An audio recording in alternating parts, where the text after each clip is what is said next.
For the main topic today, we're going to be reacting to this YouTube video. This is Food Theories You've Been Scammed and Never Knew It. It's a critique about superstore secrets or supermarket secrets or the grocery store secrets that your grocery store, the one that you shop at to buy your food every month, how they have taken advantage of research on psychology, research on shopping patterns, research on you, and utilized all that information and knowledge to make you buy more than you ever planned to. And I could explain more, but this video does a stellar job of it. I'm not going to play the entirety of the video. I've already jumped a few seconds into it. And that's out of respect for MatPat's work. If you really appreciate what little bits I'm going to share with you today, I highly encourage you to go back and watch the original video. It's only 15 some minutes long. With that, let's jump right in. Today we're talking about grocery stores.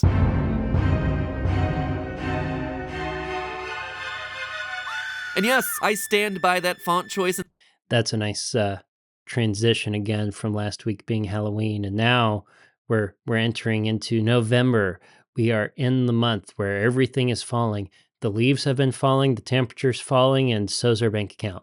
Sound effect. I know your local grocery store may look all innocent and neighborhoody on the surface, but the truth is, it's using every sinister, underhanded tactic in the book to trick you into spending more, and you're falling for it. I mean, their tactics really work. According to the Marketing Science Institute, 51% of items purchased at grocery stores are unplanned. And I don't know if this is going off of dollar value or item count, but the majority of grocery store purchases are unplanned. They're impulse purchases. They fall outside of the definition of frugality that we have.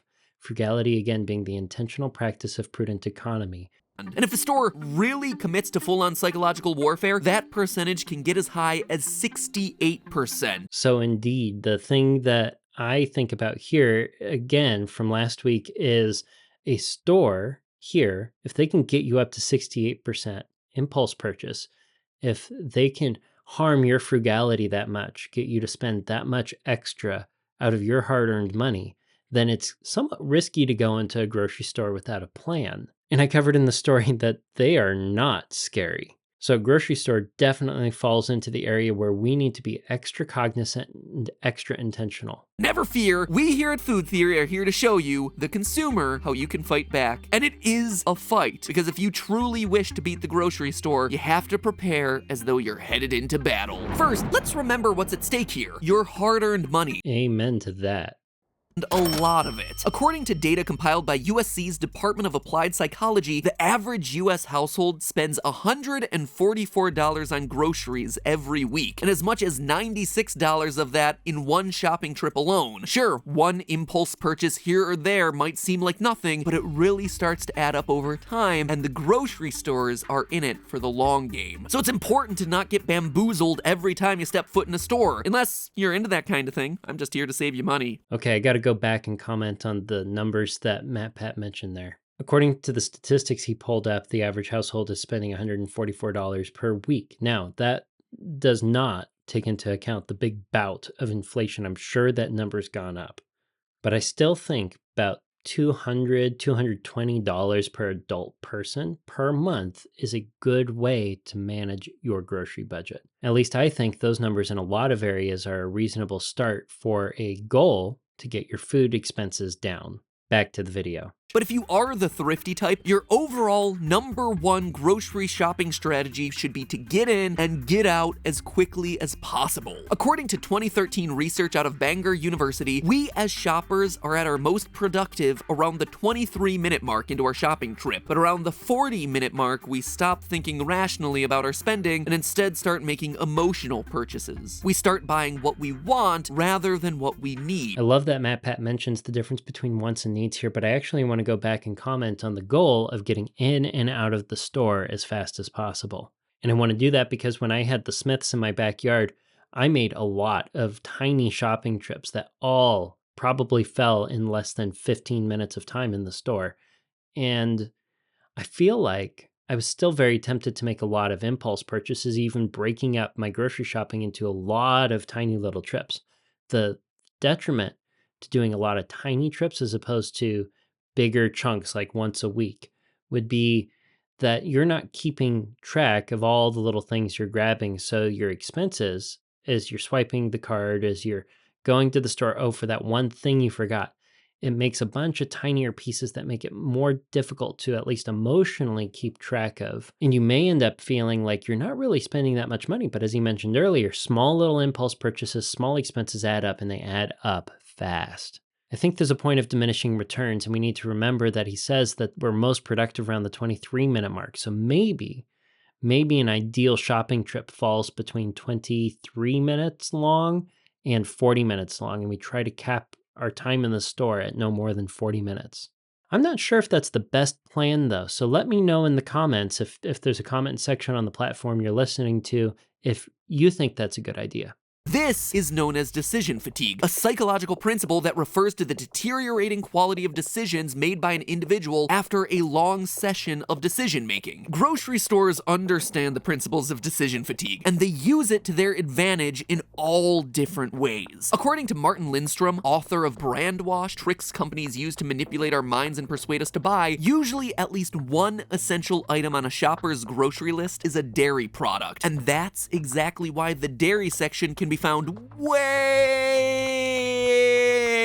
in the back of the store. It forces you, the customer, to spend time trekking through the entire building, even if Go-Gurt is the only thing on your list. I don't know why he brings up Go-Gurt there, and I should probably give the disclaimer I'm not sponsored by Go-Gurt or MatPat for that matter. That would be great if MatPat and I did a collaboration, but that's far from the case. Now, it's really funny he mentions this. I can't remember if it pops up later in the video, but this is why grocery stores will reorganize themselves every once in a while. You'll walk into the store that you know and love one day, and it seems like overnight, nothing is where you know it is. Well, it's because now you have to search every aisle looking for where did they move the spices or where did they move the butter or why is the yogurt no longer in the back? Why is it in an aisle that's somewhere adjacent in the middle of the store? I always found it frustrating when the store would rearrange everything, but I would forgive them a few weeks later after I've gotten reacquainted with things. Many stores play slow music. The idea here is to get you to relax, to take your time while shopping. The study using background music to affect the behavior of supermarket shoppers found that when grocery stores played slow music, their sales increased by nearly 40%. You heard that right, a 40% increase in the amount that people are spending from the music that is playing. The smooth jazz elevator jams that you're not even paying attention to. Okay, I gotta say that's rather brilliant, and it reminds me of how if you're doing a workout or you're going for a run, you play the really upbeat stuff if you want to be more intense, and you play something that's a little bit more paced if you're trying to draw out your workout or draw out your run into a distance run instead of a sprint. That's precisely why it's so important to be aware of these sorts of tactics. They're subtle, you would never notice them, and they're varied. It's in your best interest to consciously make your shopping trips as efficient as possible. The intentional practice of prudent economy. Economy is efficiency. Means getting in and getting out fast. So now you're all ready to take on that grocery store, ready for the most immersive experience you've ever had on YouTube. Say hello to your hands. I gotta say, if you're just listening to the audio, what MatPat does for the rest of the video is he has like a GoPro taped to his chest, and he holds his hands out as if you're playing a video game in first person and walking around a grocery store from his perspective.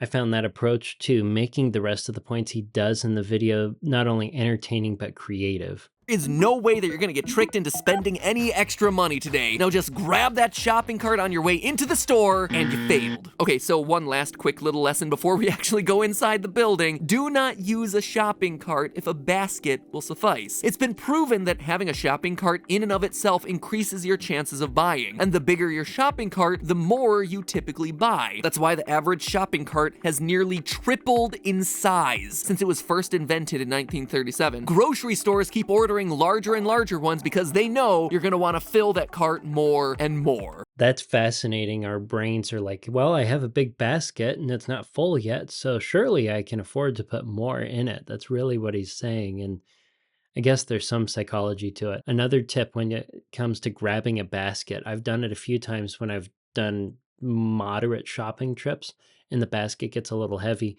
It's an encouragement to spend less time in the store. One thing I've noticed the last couple times I've been shopping is it's getting a little harder to find those little hand baskets to carry around as opposed to the carts. I've sometimes had to go to the end of the checkout counters or the self checkouts to find where the baskets are, then backtrack to the entrance of the store to start my shopping trip if I want to carry around a basket. I think stores are literally increasing the amount of friction between me and choosing a basket versus the giant shopping cart. And for that reason, when it comes to going into the store to buy like one or two things, I don't even grab a cart or a basket. I just go in and expect to carry what I'm going to be buying in my hands. Right as you enter, boom, seasonal treats on display tables. Now, you don't stop to purchase any of them, but they do remind you of some summertime holidays and events coming up soon, like barbecues, Independence Day, Labor Day weekend. For the season in life, when I'm recording this, we've got Thanksgiving and Christmas coming up. So I'm sure the stores are going to be packing a whole bunch of seasonal treats up front and making the bakery area smell more and more like fall and then more and more like sugar cookies. The display table trick won't work on you. No, sir, it's still early in the shopping trip and decision fatigue hasn't set in, but you did have to use a lot of decision-making energy to get out of that downward spiral. MatPat has a decision meter here on the video that reminds me of a health bar in a video game, and I think that comes from his background running the Game Theory channel. Store not today, or at least not yet. You can't trick this savvy shopper into buying a delicious item that is not on my list. But now a smell hits your nostrils. Dear viewer, if smell-o-vision existed, oh, the smells that would enrapture your nose. These scents elicit cozy, homey feelings, nostalgia even. You start to feel as hungry as you would be when you walk into your grandma's house for Thanksgiving dinner. And while yes, they do offer baked goods and cooked meats in your supermarket, even this seductive aroma could be a lie. Grocery stores have been known to use machines to circulate scents through the air in an effort to draw you even further down the rabbit hole with scent marketing. The smells these machines circulate can be specific to different regions of the store, such as grapefruits in the produce section or chocolate in the candy aisle, all of which make you more susceptible to buying, but you hold strong. I need to mention here, I believe our memory recall from smells is more sensitive than our memory recall for something that we've seen. And I'm pretty sure the stores are playing into that here when they're using scent marketing. Now, MatPat mentions here that there are smell machines that can apparently boost the smell of a particular scent that is associated with the food there to make you hungry or do some sort of aromatherapy. I've never seen a store with the smell machine thing. So if you find one in your store looking at the ceiling or looking around or and like, well, there's some sort of artificial smell in this area, I'd like to hear about that in the comments too. I've not ever seen one of those in the wild. For now, and power through the gauntlet of the bakery section and to your first stop, the produce section. A few psychological tactics you should be aware of are at play here. According to a 2017 Butler University study, if shoppers stock up on beautiful, aspirational, healthy food early in their shopping trip, they feel good about themselves. And that means they're more likely to reward themselves with treats that are less healthy and probably more expensive later on in their shopping trip. I bet you that's why they have candy bars at the checkout aisle, and the store sort of forces you to start your shopping trip in the produce sections. I really can't think of a grocery store that doesn't start you off in the produce section other than maybe Aldi. I think there are a few other things that you could grab in the Aldi I'm familiar with before you hit the produce section. But this reminds me of how sometimes a tip for tourists, if they're going to a theme park like Disney World, is to walk around the park in the opposite direction everyone does. In America, we all stay on the right side of the road. So when people walk into a theme park, they hang to the right and walk around the park in a counterclockwise circle. So if you do the opposite, and you turn to the left and go around the way other people are not naturally going, or the bulk of the crowd isn't naturally going, you'll end up running into shorter ride wait times and less people-y crowds. By and large, in general, it's a rule of thumb, but maybe that's something we could do at the grocery store. Save the produce and the dairy to the end, go through the store and get the other items we need, wrap around the back where they have the dairy, come back to the produce section, then hit the checkout, if that's an option for the way that the store is laid out.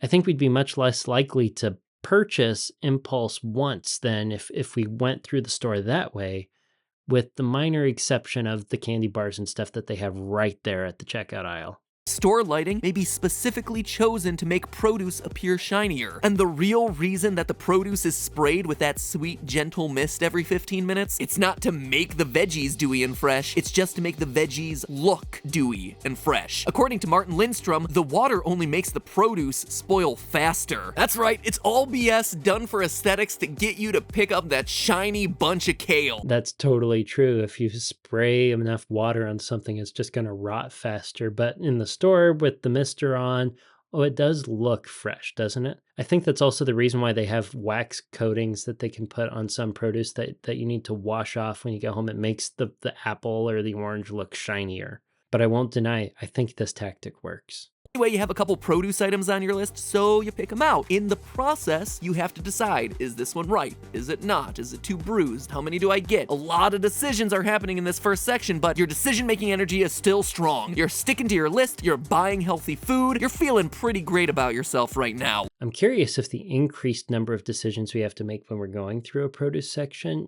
is a friction that may separate us from trying to do the produce at the end. Do you think that you wouldn't put off doing produce at the end of your shopping trip because you feel like by that point you'll be too tired or too fatigued from the other decisions to make healthy produce decisions, and you'll pick the apple that has too many bruises or something?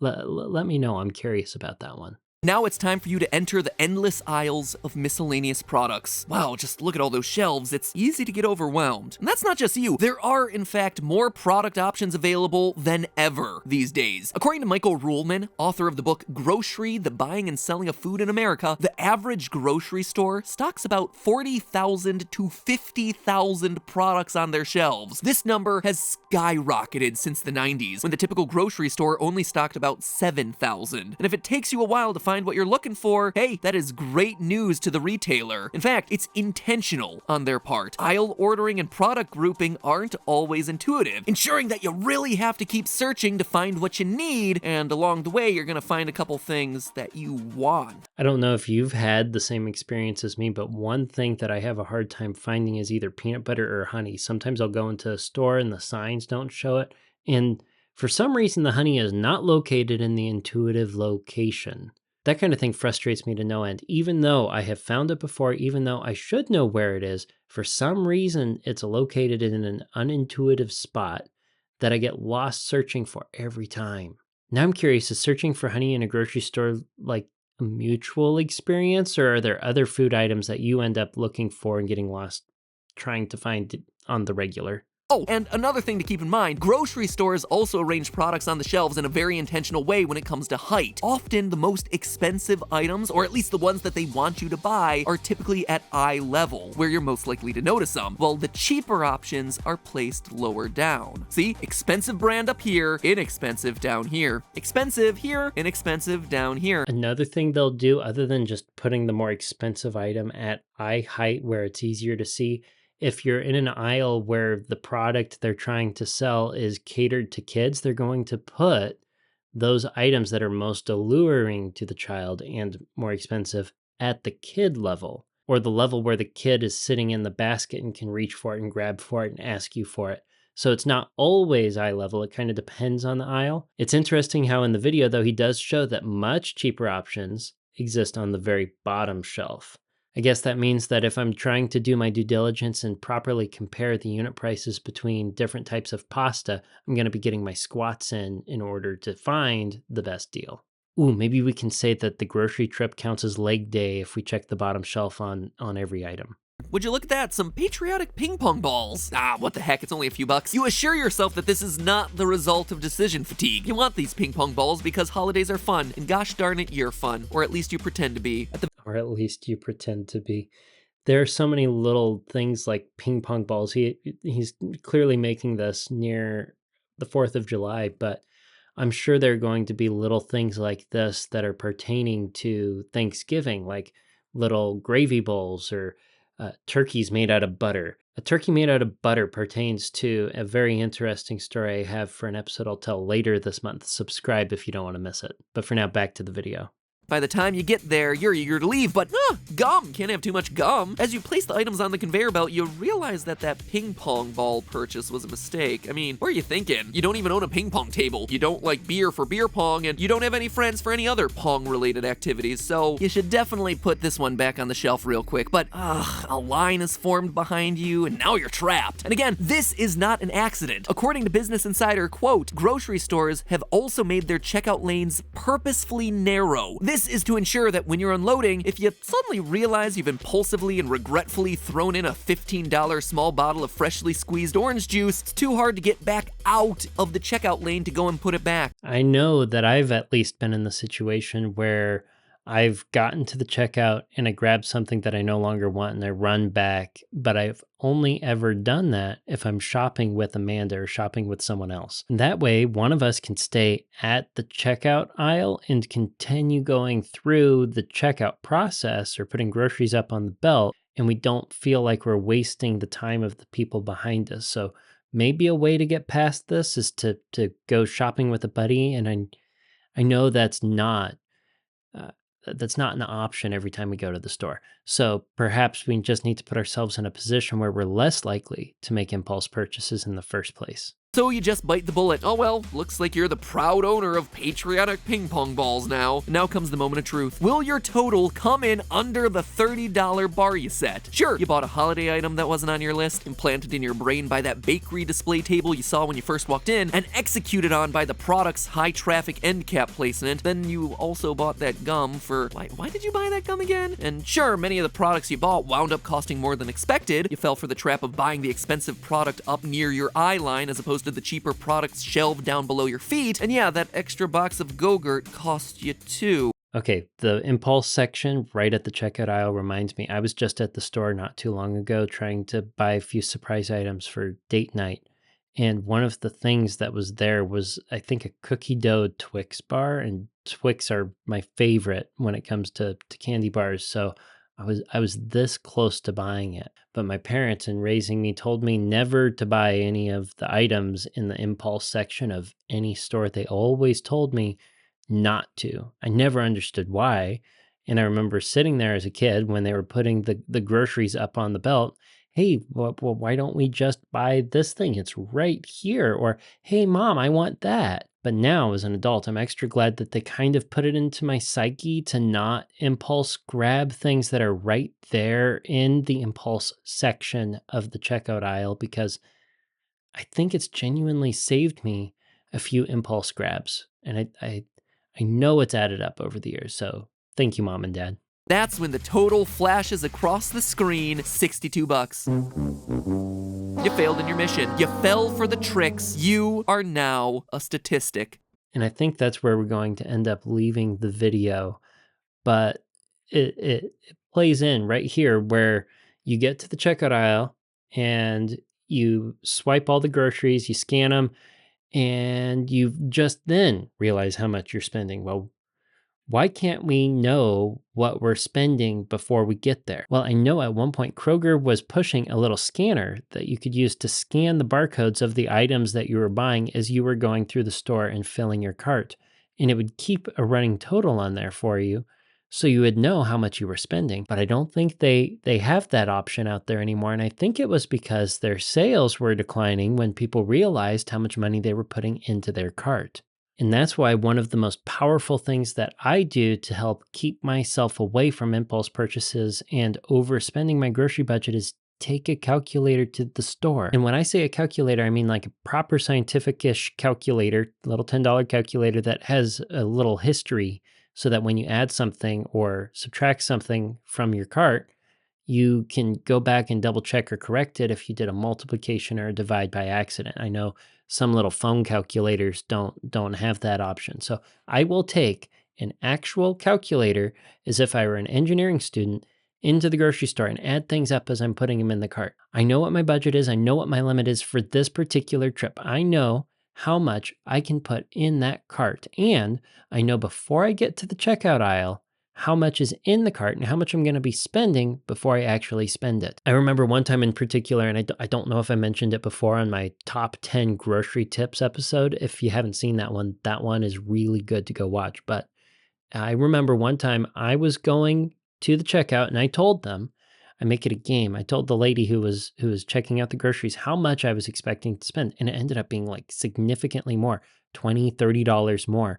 And it was what, at least 20% more for that particular trip. And I couldn't believe it. There was no way I was that far off on the calculator. Well, I should have pushed it right there. Well, there must be a mistake. I took the receipt home. This was back in Utah, so I was, just right by the grocery store anyway.